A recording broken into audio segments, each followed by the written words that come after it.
Rreshtet e dendura të shiut që përfshin qarkun e Gjirokastrës shkaktuan problematika edhe në bashkinë e Libohovës, veçanërisht në sektorin e bujqësisë. Sipas specialistëve, dëmet kryesore janë evidentuar në infrastrukturën e rrjetit rrugor, si dhe në sipërfaqe të caktuara bujqësore. Sipas rreshjeve janë përmbytur sipërfaqe të ulta të tokave të kultivuara, kryesisht me elb, grur dhe foragjer.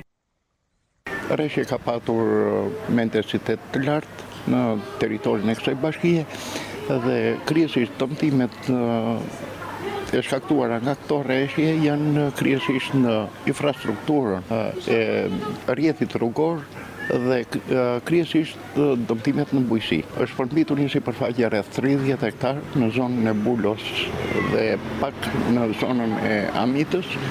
Nga këto 30 hektar, 20 kanë qenë të kultivuara me kultura bujqësore, kryesisht elb, grur dhe foragjere, kryesisht jonç, ndërsa pjesa tjetër ka qenë tokë bjerë e pakultivuar. Pas verifikimit të dëmeve, Bashkia e Libohovës ka marrë masa për të ardhur në ndihmë të fermerëve. Sipas specialistit të bujqësisë Filip Zëra, tashmë janë hapur të gjitha grykat e kanaleve që ishin bllokuar nga inertet e sjella nga përrejt malor, ndërsa aktualisht situata paraqitet e normalizuar. Menjëherë pas verifikimit të dëmeve, Bashkia e Libohovës ka marrë një sër masash për eliminimin e tyre dhe ardhjen në shërbim të fermerëve.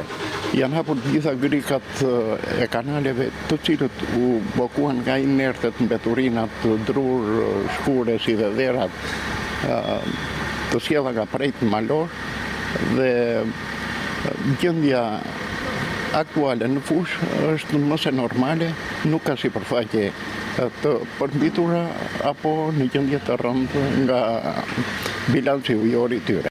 Autoritetet vendore bëjnë me dije se po vijon monitorimi i situatës në teren, ndërsa fermerët janë këshilluar të raportojnë çdo problematikë të mundshme. Ndërhyrjet e kryera kanë shmangur përkeqësimin e situatës dhe kanë rikthyer normalitetin në zonat e prekura.